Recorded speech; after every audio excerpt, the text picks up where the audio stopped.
नमस्कार दोस्तों, निकवी क्लासेज में आपका एक बार फिर से स्वागत है। दोस्तों, हमारी क्लासेज चल रही थी राजस्थान के कल्चर की। यदि आप चैनल पे नए हो तो ये जो क्लासेज चल रही हैं ये पीछे प्लेलिस्ट बना दी गई है, चाहे राजस्थान का कल्चर हो, हिस्ट्री हो और जियोग्राफी। नवीन जियोग्राफी के साथ भी प्लेलिस्ट तैयार है, आप जाकर वो पीछे की क्लासेज देख सकते हो। इसी चैनल पे मैथ और साइंस की भी प्लेलिस्ट उपलब्ध है और इंडिया जीके में पॉलिटिकल की पूरी पॉलिटिकल की प्लेलिस्ट उपलब्ध है, आप जाकर इस चैनल पे पीछे जाकर देख सकते हो। ठीक है दोस्तों, तो चर्चाएं करते हैं कि आज का हमारा टॉपिक क्या चल रहा था। राजस्थान के कल्चर में राजस्थान के लोक देवता पढ़ रहे थे। लोक देवताओं में पंचपीरों के बारे में अध्ययन कर लिया है और वीर दल्लीनाथ जी के बारे में अध्ययन कर लिया है और वीर तेजा जी के बारे में अध्ययन कर लिया है। आज हम एक और नए लोक देवता को लेकर आपके सामने आए हैं। कौन से लोक देवता हैं? देवनारायण जी। उससे पहले मैं बता दूं, आपको कहीं पर भी कोई टॉपिक में दिक्कत हो रही है तो आप हमें कमेंट करके बता सकते हो, हम आपको तुरंत उसका समाधान करने की कोशिश करेंगे। ठीक है, तो दोस्तों बात करते हैं आगे कि वीर देवनारायण जी के बारे में। देवनारायण जी के बारे में पढ़ेंगे कि इनका जन्म कहाँ हुआ था, इनकी फड़ क्यों प्रसिद्ध है, इनके मंदिर कहाँ कहाँ है, इसके पिता का क्या नाम है, माता का क्या नाम है, इन्हें किस उपनामों से जाना जाता है। ये सभी चर्चाएं हम इस टॉपिक में करने वाले हैं। तो बात करते हैं वीर देवनारायण जी। देवनारायण जी का जन्म कब हुआ था? तो जन्म कब हुआ? 1243 ईस्वी में हुआ था। तो आपसे पूछ लिया जाए कि जन्म कब होता है इनका? 1243 ईस्वी में। 1243 ईस्वी में किनका जन्म होता है? देवनारायण जी का क्या होता है? जन्म होता है। ठीक है दोस्तों, बात करते हैं इनकी जन्म स्थली कहाँ पे है। तो आसिंद कहाँ पड़ता है? भीलवाड़ा में। कोष्टक में लिख लेना गोठ दड़ावत। तो बात करते हैं किनकी जन्म स्थली की। जन्म स्थली कहाँ है आपसे पूछ ली जाए तो आसिंद कहाँ पड़ता है? आसिंद पड़ता है भीलवाड़ा में।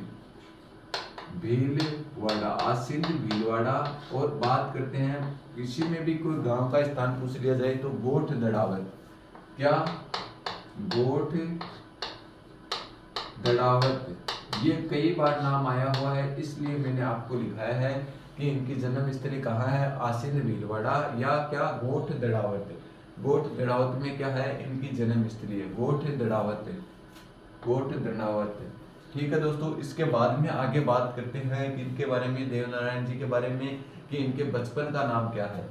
आपसे पूछ लिया जाए इनके बचपन का नाम, ये कई बार पूछा हुआ है, बचपन का क्या नाम है? तो इनके बचपन का नाम है उदय सिंह। बचपन का नाम ऐसे लिखो दोस्तों, बचपन का नाम। और बचपन के नाम में भी आपको क्या लिखना है? इनके बचपन का नाम है उदय सिंह। इनके बचपन का नाम आपसे पूछ लिया जाए तो उदय सिंह क्या है? इनके बचपन का नाम है। पूछ लिया जाए पिता का नाम क्या है, तो पिता का नाम है स्वाई भोज का मंदिर भी आपसे पूछ लिया जाए तो आसिंद भीलवाड़ा में। तो पिता कौन है इनके? पिता आपसे पूछ लिया जाए, पिता है सवाई भोज। और सवाई भोज का भी मंदिर आपसे पूछ लिया जाए कि मंदिर कहाँ है। ये कई बार क्वेश्चन आया हुआ है, सवाई भोज का मंदिर कहाँ है? तो आसिंद। और आसिंद कहाँ पड़ता है? मैंने बता ही दिया आपको, आसिंद पड़ता है भीलवाड़ा में। आसिंद कहाँ पड़ता है? आपको मैंने बताया है, आसिंद कहाँ पड़ता है? भीलवाड़ा में पड़ता है। वहीं पर ही क्या है? सवाई भोज का मंदिर स्थित है। और सवाई भोज किसके पिता है? देवनारायण जी के पिता का नाम है सवाई भोज। और इनके बचपन का नाम क्या है? उदय सिंह। आगे बात करते हैं माता का क्या नाम है, तो सेडू खटानी। और ये कहाँ की है? देवास मध्य प्रदेश की। तो माता कौन है? माता आपसे पूछ ली जाए, माता है सेडू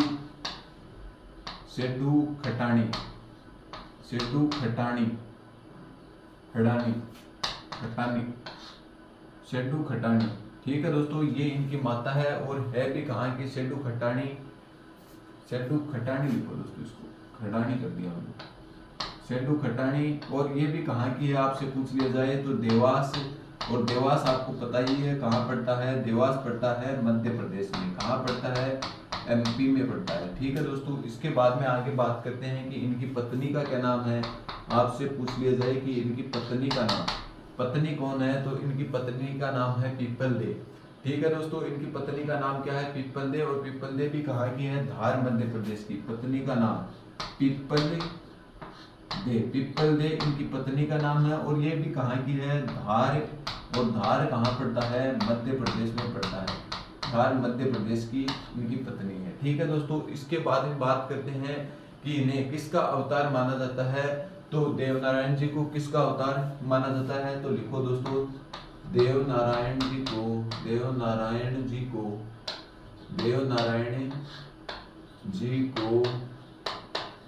को विष्णु का अवतार माना जाता है। विष्णु का अवतार माना जाता है।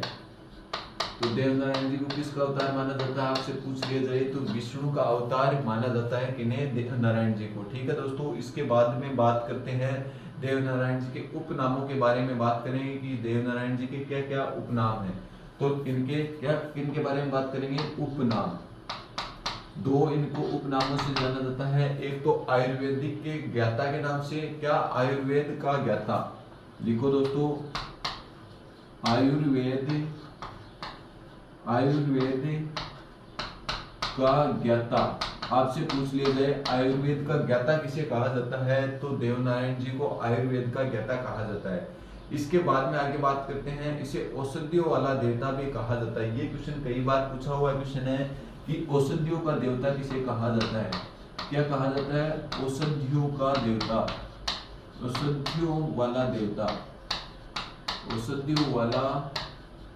देवता किसे कहा जाता है। तो आपसे पूछ लिया जाए औषधियों वाला देवता भी किसे कहा जाता है, देवनारायण जी को कहा जाता है औषधियों वाला देवता। ठीक है दोस्तों, इसके प्रमुख अनुयायी कौन है, बात करते हैं, और इसका सहयोगी कौन था। तो इनका सहयोगी आपसे पूछ लिया जाए तो माकड़ जी क्या है, सहयोगी कौन है, माकड़ जी। सहयोगी किसके, देवनारायण जी के सहयोगी का नाम है माकड़ जी। इन्होंने क्या की थी, देवनारायण जी के साथ सहयोग करने का काम किया था। ठीक है दोस्तों, इसके प्रमुख अनुयायी किस जाति के होते हैं, बात कर ली जाए प्रमुख अनुयायी, क्या कर ली जाए, प्रमुख अनुयायी। इसके प्रमुख अनुयायी कौन है, तो इनके प्रमुख अनुयायी हैं माकड़, कौन सी जाति के, गुज्जर जाति के लोग।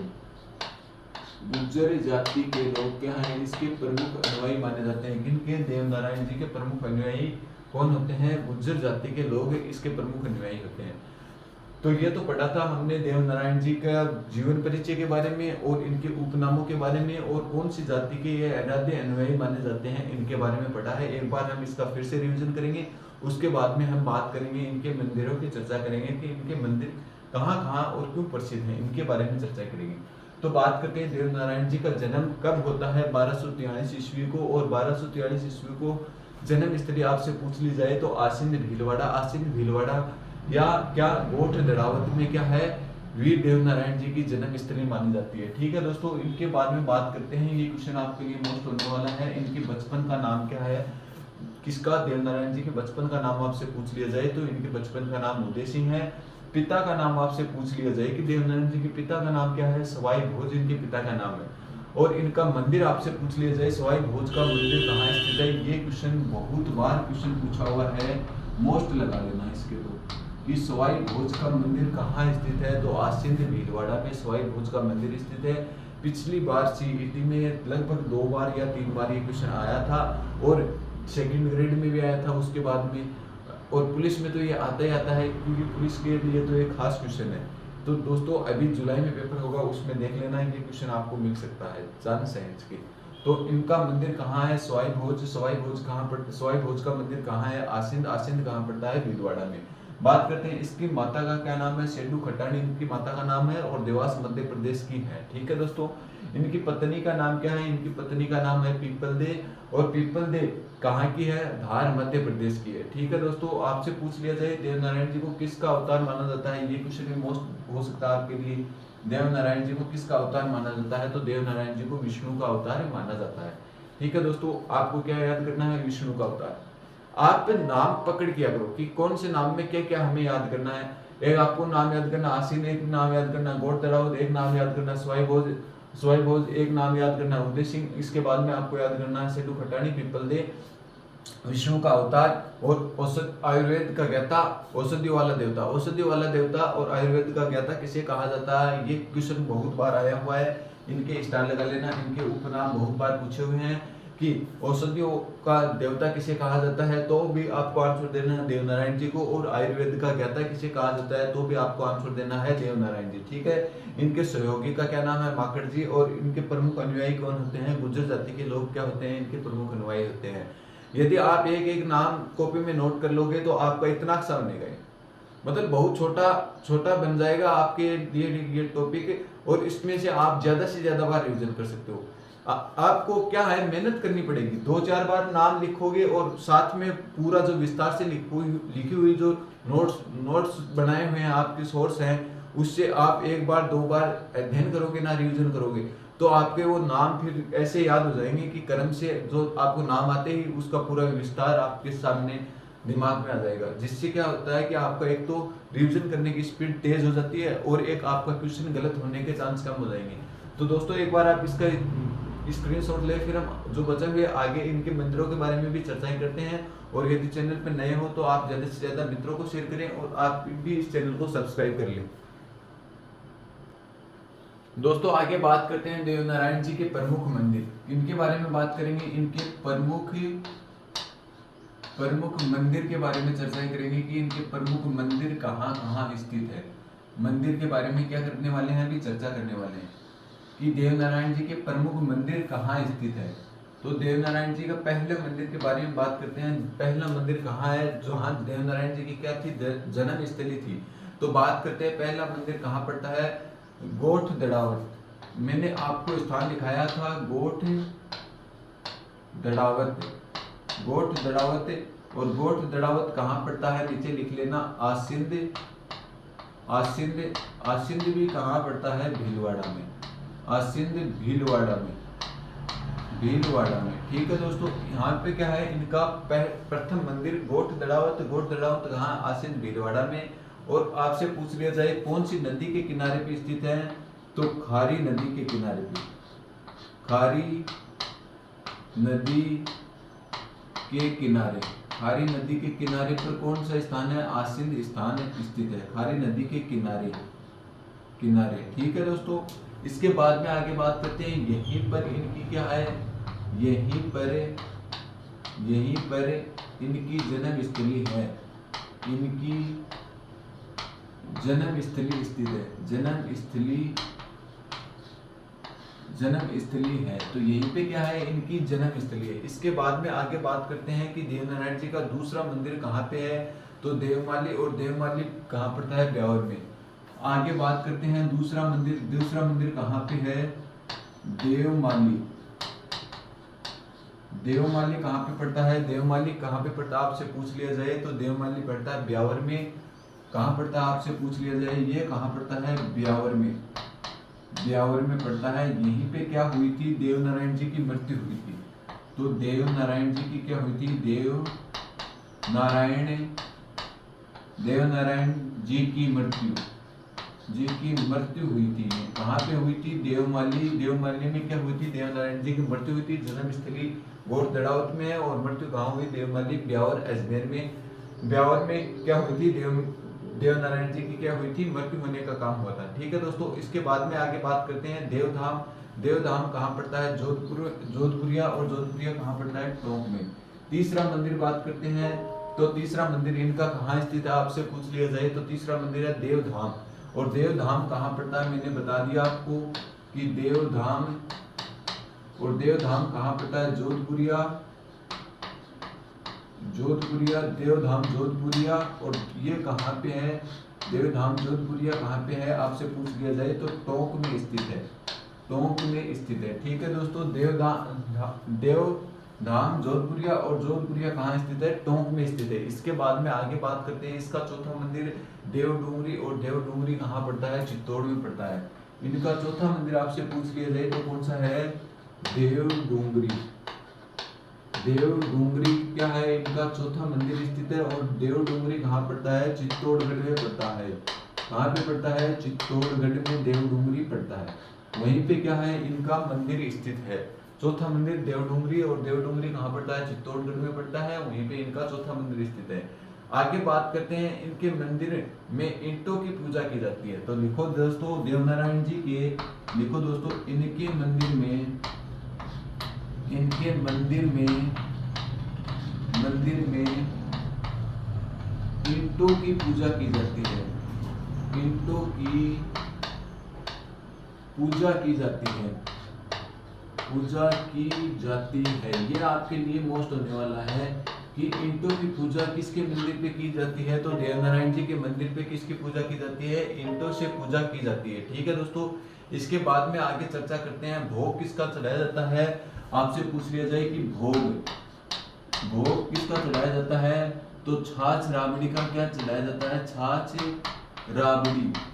राबड़ी का क्या चढ़ाया जाता है? देवनारायण जी को भोग चढ़ाया जाता है छाछ राबड़ी का। ठीक है दोस्तों, तो देवनारायण जी को किसका भोग चढ़ाया जाता है आपसे पूछ लिया जाए तो छाछ राबड़ी का क्या चढ़ाया जाता है? भोग चढ़ाया जाता है। ठीक है, बात करते हैं देवनारायण जी के बारे में एक बार फिर से रिवीजन कर लेते हैं कि देवनारायण जी के बारे में क्या क्या है।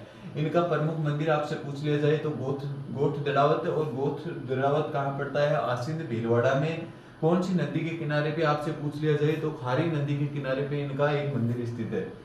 यहीं पे क्या हुआ था, इनकी क्या है, जन्म स्थली स्थित है। इसके बाद में बात करते हैं दूसरा मंदिर कहाँ पे है? देवमाली। और देवमाली कहाँ पड़ता है? ब्यावर में क्या हुई थी? ये देवनारायण जी की क्या हुई थी? मृत्यु हुई थी। ठीक है दोस्तों, इसके बाद में तीसरा मंदिर कहाँ पे स्थित है? तो इनका तीसरा मंदिर है देवधाम कहाँ पड़ता है? जोधपुरिया भी कहाँ पड़ता है? टोंक के अंतर्गत पड़ता है। यहीं पे क्या है, इनका तीसरा मंदिर। बात करते हैं चौथा मंदिर कहाँ पे है? देवडूंगरी कहाँ पड़ती है? चित्तौड़ के अंतर्गत पड़ती है। इसके बाद में बात करते हैं इनके मंदिर में ईंटों की क्या की जाती है? पूजा की जाती है। तो आपसे पूछ लिया जाए कि देवनारायण जी के मंदिर में किसकी पूजा की जाती है, तो ईंटों की क्या की जाती है? पूजा की जाती है देवनारायण जी के मंदिर में। ठीक है, आपसे पूछ लिया जाए देवनारायण जी को किसका भोग चढ़ाया जाता है, तो देवनारायण जी को छाछ राबड़ी का क्या चढ़ाया जाता है? भोग चढ़ाने का काम किया जाता है। देवनारायण जी को किसका भोग चढ़ाया जाता है? छाछ राबड़ी का क्या चढ़ाया जाता है? भोग चढ़ाने का काम किया जाता है। ठीक है दोस्तों, एक बार आप इसका स्क्रीनशॉट लें। इसके बाद में हम पढ़ेंगे कि देवनारायण जी पे सर्वप्रथम डाक टिकट जारी की गई थी। तो राजस्थान के एकमात्र ये लोक देवता हैं जिस पर सर्वप्रथम क्या की गई थी? डाक टिकट जारी की गई थी इनकी फड़ पर। वैसे तो तेजाजी की भी क्या की गई थी? डाक टिकट जारी की गई थी। और कब की गई वो आपको कमेंट करके बताना है, क्योंकि मैंने पीछे की कक्षा में पढ़ाया है। ये आपको कमेंट करके बताना है कि वीर तेजाजी पर कितने रुपए की डाक टिकट और कब जारी की गई, ये आपको बताना है। ठीक है दोस्तों, तो एक बार आप इसका स्क्रीनशॉट ले, फिर हम आगे और टॉपिक के बारे में चर्चा करेंगे देवनारायण जी के बारे में। दोस्तों आगे बात करते हैं देवनारायण जी की फड़ के बारे में। किसकी फड़? देवनारायण जी की फड़ के बारे में बात करेंगे। तो लिखो, यह राजस्थान की सबसे लंबी, सबसे प्राचीन व सर्वाधिक चित्रों वाली फड़ है। यह लिखो दोस्तों, यह राजस्थान की सबसे लंबी, सबसे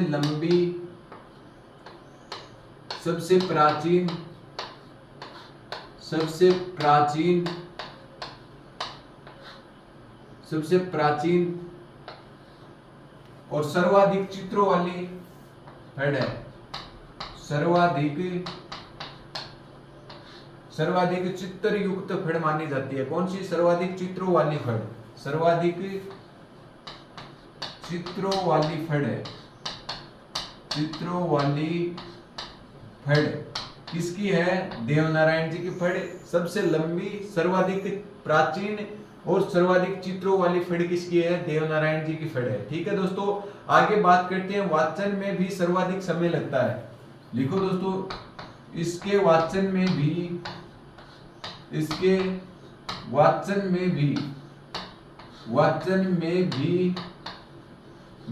सर्वाधिक समय लगता है। आपको पता ही होगा, सबसे लंबी होगी तो उसके वाचन में भी क्या लगेगा? सर्वाधिक समय लगता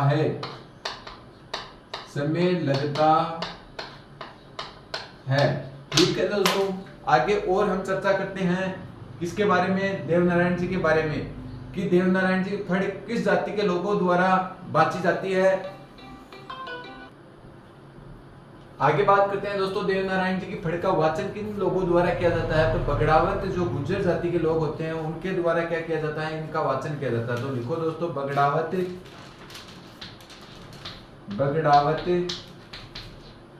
बगड़ावत गुज्जर जाति के लोगों द्वारा, गुज्जर जाति के लोगों द्वारा क्या किया जाता है? इनका वाचन किया जाता है। गुज्जर जाति के भोपों द्वारा वाचन किया जाता है, द्वारा वाचन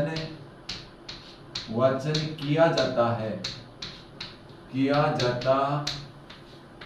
है, ठीक है दोस्तों। तो आपसे पूछ लिया जाए कि देवनारायण जी की फड़ का वाचन कौन करते हैं? तो बगड़ावत गुज्जर जाति के भोपों द्वारा किया जाता है, ठीक है दोस्तों। इसके बाद में बात करते हैं इसमें कौन से वाद्य यंत्र का प्रयोग किया जाता है? तो वाद्य यंत्र आपसे पूछ लिया जाए, वाद्य यंत्र कौन सा है? तो आपसे वाद्य यंत्र के बारे में चर्चा कर ली जाए तो इसमें जंतर वाद्य यंत्र, और किस वाद्य यंत्र की श्रेणी में आता है? तो तर्त वाद्य यंत्र की श्रेणी में। किस वाद्य यंत्र का प्रयोग किया जाता है? तो जंतर वाद्य यंत्र। और ये किसकी श्रेणी में आता है? आपसे पूछ लिया जाए तो कोष्टक में लिख लेना, तर्त वाद्य यंत्र की श्रेणी में। तर्त वाद्य यंत्र की श्रेणी में आता है। तर्त वाद्य यंत्र की श्रेणी में कौन सा आता है दोस्तों? तर्त वाद्य यंत्र की श्रेणी में आता है जंत्र वाद्य यंत्र। और इससे क्या किया जाता है? देवनारायण जी की फड़ का वाचन किया जाता है, ठीक है दोस्तों। आगे बात करते हैं, इस पर 2 सितंबर 1992 को 2 सितंबर 1992 को दोस्तों आगे बात करते हैं, देवनारायण जी की फड़ पे 2 सितंबर 1992 को क्या की गई थी? 5 रुपए की क्या की गई थी? डाक टिकट जारी की गई थी। तो 2 सितंबर 1992 को 5 रुपए की डाक टिकट जारी की गई। किस पर?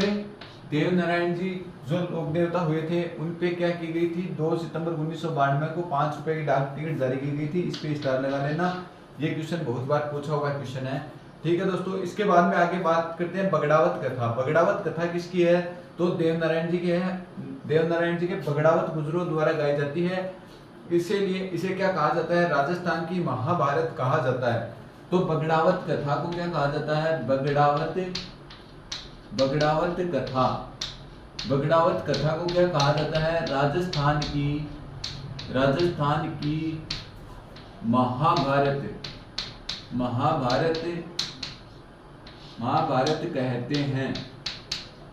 कहते हैं, ठीक है दोस्तों। तो राजस्थान की महाभारत किसे कहा जाता है? बगड़ावत कथा को क्या कहा जाता है? राजस्थान की महाभारत कहा जाता है। बात करते हैं लक्ष्मी कुमार चुड़ावत, इसने देवनारायण जी की महाभारत कहा था। किसने कहा था? देवनारायण जी की महाभारत, देवनारायण जी की महाभारत और ये कहा किसने? लक्ष्मी कुमार चुड़ावत ने। लक्ष्मी कुमार चुड़ावत ने क्या कहा? देवनारायण जी की महाभारत या बगड़ावत कथा कहा है, ठीक है दोस्तों। क्या बात की है हमने? देवनारायण जी की फड़ के बारे में चर्चाएं कर रहे थे, और देवनारायण जी की फड़ के बारे में भी हमने क्या कहा कि है राजस्थान की तो क्या है? सबसे लंबी फड़। एक तो बात तो ये हो गई है राजस्थान की क्या सबसे लंबी फड़ है, यह राजस्थान की सर्वाधिक प्राचीन फड़ मानी जाती है। और इसके बाद में हमने बात की थी सर्वाधिक चित्रों वाली फड़ कौन सी, आपसे पूछ ली जाए तो कौन सी फड़ है? देवनारायण जी की फड़ है, ठीक है दोस्तों। इसके बाद में बात की थी कि आपसे पूछ लिया जाए किस लोक देवता की फड़ में वाचन करने में सर्वाधिक समय लगता है, तो बात करें कि देवनारायण जी की फड़ का वाचन करने में क्या लगता है? सर्वाधिक समय लगता है, ठीक है दोस्तों। इसके बाद में आगे बात करते हैं बगड़ावत गुज्जर जाति के भोपों द्वारा क्या किया जाता है? इसका वाचन किया जाता है। बगड़ावत गुज्जर जाति के भोपों द्वारा क्या किया जाता है? इसका वाचन किया जाता है। दोस्तों आगे बात करते हैं कि देवनारायण जी की फड़ का वाचन किसके लोगों द्वारा किया जाता है, तो बगड़ावत गुर्जर जाति के भोपों द्वारा क्या किया जाता है, इसका वाचन किया जाता है। ठीक है दोस्तों, तो आपको क्या नाम याद रखना है, बगड़ावत गुर्जर जाति के भोपों द्वारा। ठीक है, वाद्य यंत्र आपसे पूछ लिया जाए तो एक वाद्य यंत्र का नाम याद रखना आपको, जंतर वाद्य यंत्र। और वाद्य यंत्रों में भी से आपसे एक क्वेश्चन पूछा जाता है कई बार कि ये किस प्रकार का वाद्य यंत्र है, तो ये तर्त प्रकार का वाद्य यंत्र है। तर्त प्रकार का वाद्य यंत्र कौन सा होता है, जिसको तारों की सहायता से बजाया जाता है, वो वाद्य यंत्र किस प्रकार का वाद्य यंत्र होता है, तर्त वाद्य यंत्र की श्रेणी में आता है। ठीक है दोस्तों, इसके बाद में बात करते हैं 2 सितंबर 1992, ये डेट आपको याद रखनी है, 2 सितंबर 1992 को। और कितने रुपए की डाक टिकट जारी की गई थी, तो 5 रुपए की क्या की गई थी, इन पे डाक टिकट जारी की गई थी। ठीक है, कब, 2 सितंबर 1992 को। इसके बाद में बात करते हैं कि बगड़ावत कथा, बगड़ावत कथा को ही क्या कहा जाता है, राजस्थान की महाभारत कहा जाता है। और किसने कहा था, लक्ष्मी कुमार चुड़ावत ने। लक्ष्मी कुमार चुड़ावत को देवनारायण जी की महाभारत या बगड़ावत कथा इन्हें कहा था, किसे, देवनारायण जी की फड़ को कहा था। ठीक है दोस्तों, इसी के साथ जो हमारा ये लोक देवताओं का ये टॉपिक है, ये जो देवनारायण जी के बारे में है, ये खत्म हो गया है। इसके बाद में और अगले अन्य लोक देवताओं के बारे में अगली कक्षा में चर्चा करेंगे। दोस्तों यदि आप चैनल पे नए हो तो ज्यादा से ज्यादा मित्रों को भी शेयर कीजिए और आप भी इस चैनल को सब्सक्राइब कर लें, ताकि आगामी आने वाली कक्षाओं के नोटिफिकेशन व इन भर्तियों के नोटिफिकेशन भी आप तक जल्द से जल्द पहुंच सके। और दोस्तों फिर भी आपको यदि चैनल पे कहीं पे कोई टॉपिक को लेकर दिक्कत आती है तो आप हमें कमेंट करके बता सकते हो, ताकि हम जितनी भी आगे और कक्षाएं हैं उनमें और ज्यादा बेहतर तरीके से सुधार करके आपके सामने लेकर आए। तो दोस्तों आज की कक्षा में इतना ही, मिलते हैं अगली कक्षा में, आज के लिए इतना ही, धन्यवाद।